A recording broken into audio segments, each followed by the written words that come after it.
students, welcome to Effortless Physics. My name is Monica Agarwal और हम कर रहे थे AC सर्किट. हमने जैसा आपको पता है हमने कर लिया है AC circuit connected with a resistor, AC circuit connected with a inductor and AC circuit connected with a capacitor. ये वीडियो देखने से पहले आप वो 3 वीडियो जरूर देख लेना ताकि ये आपको बहुत ही स्मूथली समझ में आ जाए.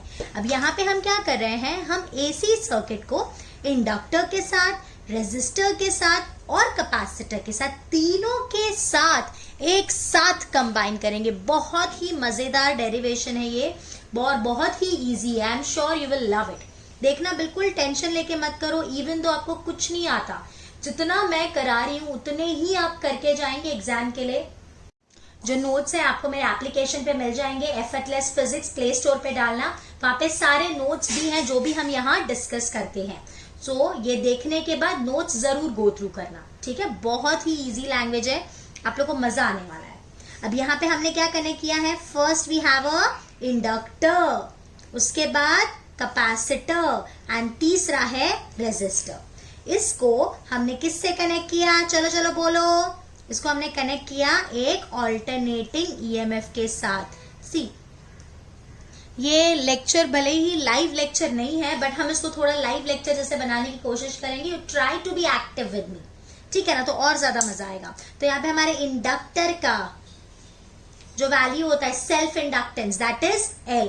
कैपेसिटर का कैपेसिटेंस इज C एंड ये रेजिस्टर का रेजिस्टेंस इज R, ठीक है. तो यहाँ पे आपको दिख रहा है कि ये सीरीज में कनेक्टेड है. तो सीरीज में क्या चीज सेम होती है, current.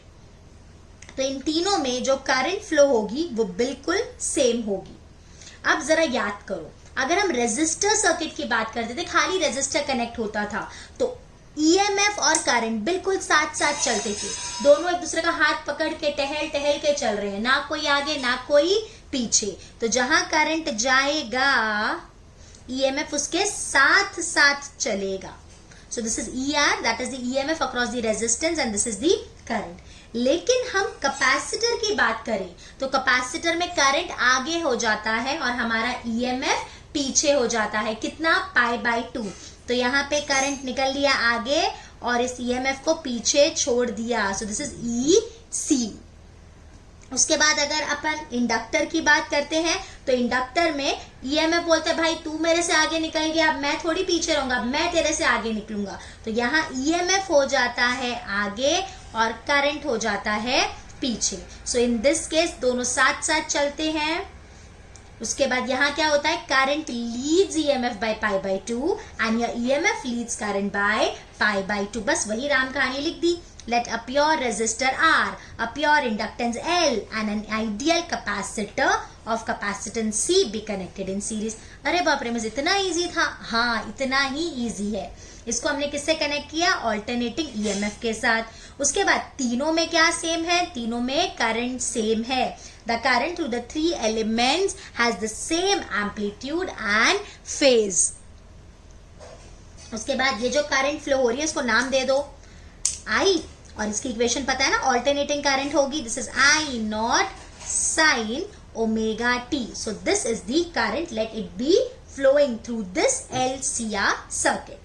So now the voltage across each element bears a different phase relation with the current. जैसा आपको मैंने बताया कि जो EMF और करंट है इनके बीच का जो रिलेशन है हर एक केस में अलग अलग है. So the voltage EL, EC and ER. ये क्या है, EL is the voltage across the inductor, EC is the voltage across the capacitor and ER be the voltage across the resistor.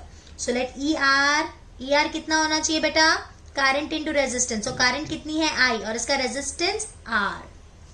चलो चलो अभी बताओ EC कितना होना चाहिए. EC इस करंट तो सेम है. यहाँ पे याद करो, यहाँ पे जो करंट को अपोज करने का काम करता था वो क्या होता था, XC.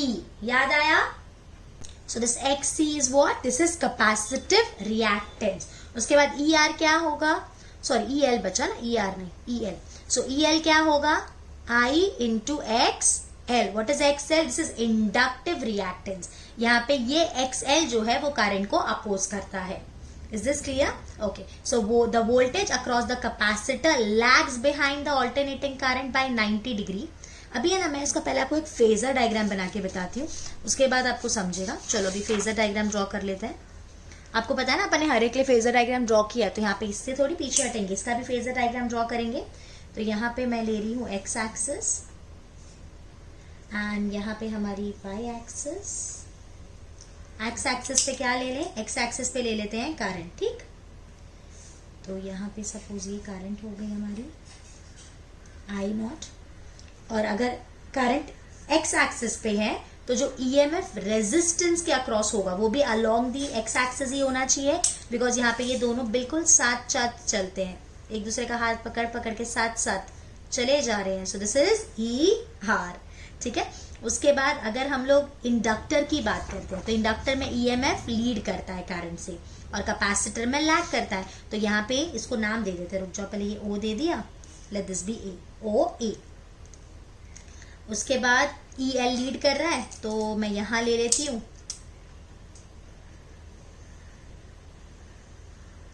This is E L, let this be O B.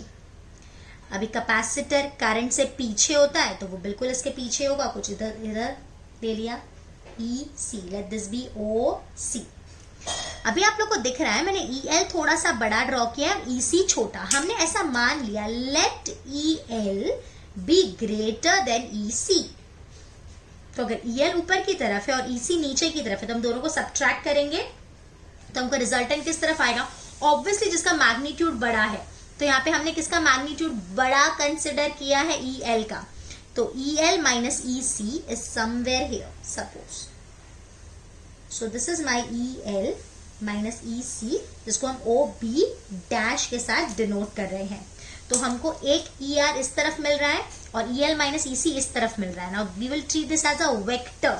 तो जो रिजल्टेंट आएगा वो कैसे करना है बेटा, पैरेललोग्राम कंप्लीट कर लो और रिजल्टेंट हमको कुछ इस तरह से आ रहा है. सो this is the resultant. So this is E not और ये हो गया 5. मतलब यहाँ पे आप देख सकते हो करंट एक्स एक्सिस पे है और जो हमारा ईएमएफ है वो करंट से आगे है, means it is leading by 5. जरूरी नहीं हमेशा ऐसा हो. सोचो अगर ई सी बड़ा होता, सोचो अगर ई सी बड़ा होता तो अपन क्या करते, ई सी माइनस ई एल इधर आता तो हमारा ईएमएफ नीचे आ जाता तो हमारा करंट आगे हो जाता बाय 5, या बोल सकते हो ईएमएफ पीछे हो जाता बाय 5. तो यहाँ दोनों भी चीज पॉसिबल है, करंट आगे भी हो सकता है और ईएमएफ भी आगे हो सकता है, वो डिपेंड करता है. अब मैंने जरा यहाँ पे ये दोनों मैं जरा साइड में रखती हूँ ताकि आपको बहुत अच्छे से समझ जाए. दिख रहा है ना, ठीक है. अब देखो क्या दिया है, the voltage across the capacitor lags behind the alternating current by 90 degree represented by OC. पे ये हमने ईसी ड्रॉ किया, पीछे है ना करंट से. As ER is in phase with current I naught, the vector ER is drawn in the same direction. ER इसी direction में है तो इसको अपन OA से डिनोट कर रहे हैं. ओके, उसके बाद ना एक्चुअली मैंने पीछे इसी के पीछे लिख दिया है तो जरा थोड़ा सा प्रॉब्लम आएगा. As the voltage across the inductor leads the alternating current by 90, it is represented by OB dash. देखो ये लीड कर रहा है ना, तो इसको अपन ने किससे लिखा है, OB से लिखा है, OB बार मतलब. और उसके बाद ये जो OB डैश है ये क्या है, this is EL minus EC. इतना समझा. अपन ने अज्यूम किया है कि EL is greater then EC represented by OB dash. So the resultant हमने ड्रॉ किया है विद OK. K क्या चीज है बेटा, इसको नाम दे दो K. ठीक है. अभी अगर आप ध्यान दो तो ये बिल्कुल एक पाइथागोरस ट्रायंगल की तरह बिहेव कर रहा है और पाइथागोरस ट्रायंगल में क्या होता है, OK square is OA square plus AK square and AK is nothing but OB dash, है ना. तो वही लगाते हैं, देखना क्या लिखेंगे, OA square plus OB dash square is OK square. OK square is OA square plus OB dash square. ठीक है. तो OK is under root of OA square plus OB dash square. अब बेटा OA क्या था, OA था अपना ER, तो ये हो गया E R square plus E L minus E C square. देखो ध्यान से समझो, यहाँ हमने मान लिया कि ई एल बड़ा है, बट ऐसा जरूरी नहीं है बेटा।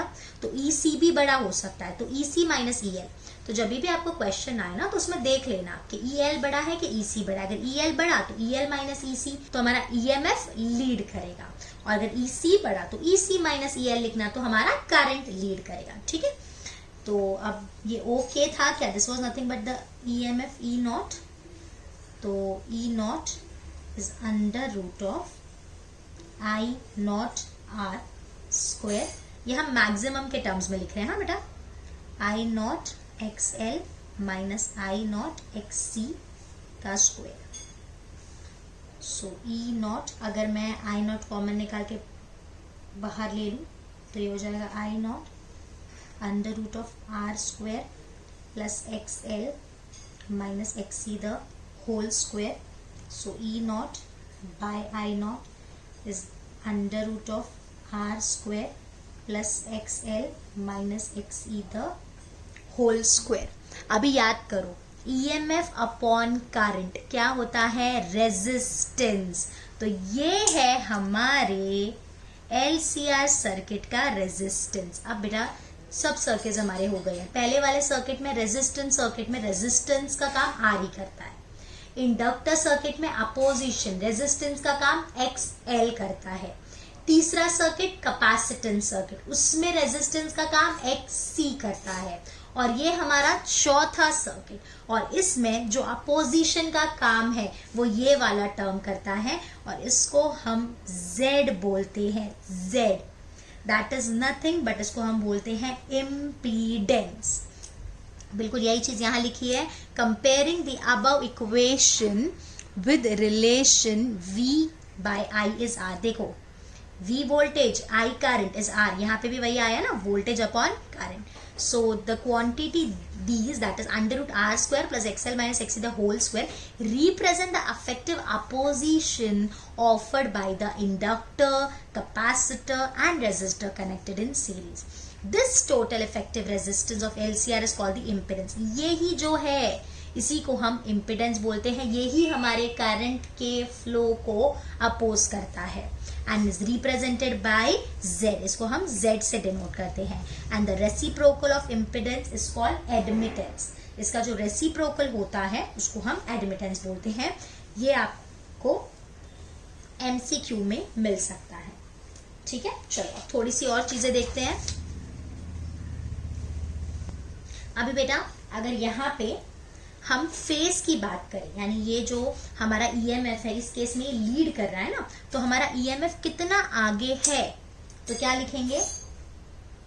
tan phi is opposite, that is AK है ना, by adjacent that is OA.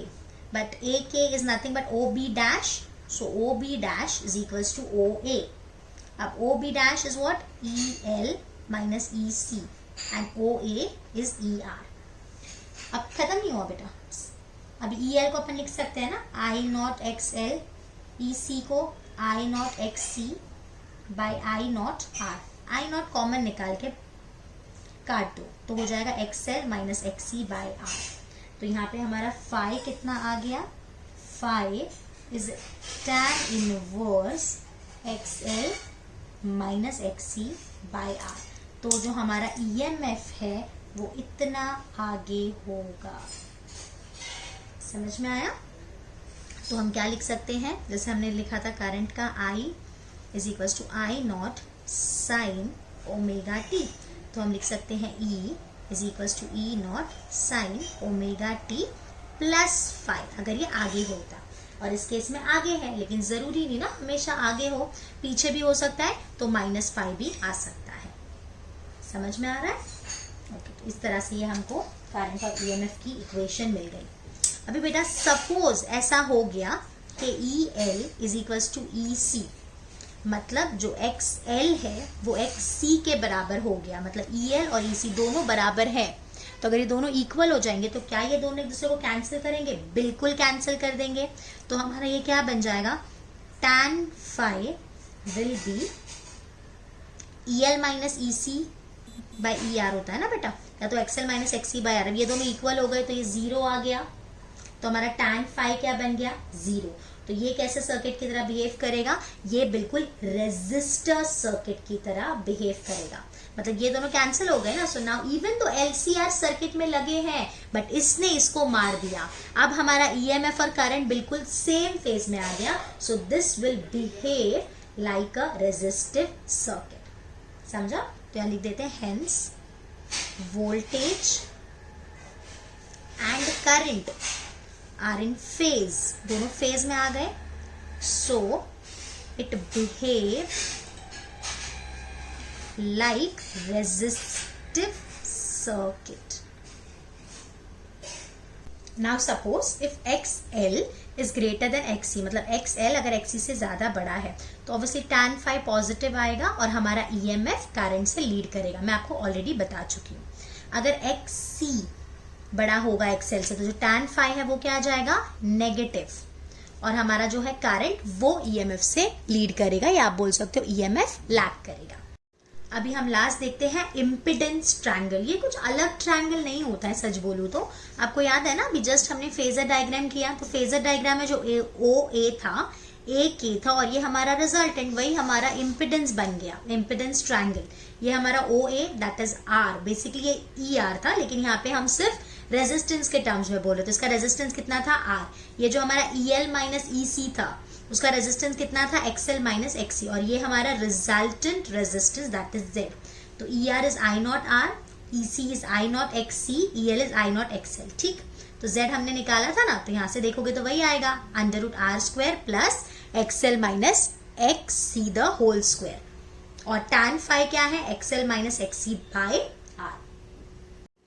I am sure आप लोग को ये वीडियो में हमने जो भी किया है पूरा समझ में आया है। अगर कुछ कंफ्यूजन है तो एक और बार देख लो और ज्यादा क्लियर हो जाएगा, ठीक है। Till then bye bye, take care.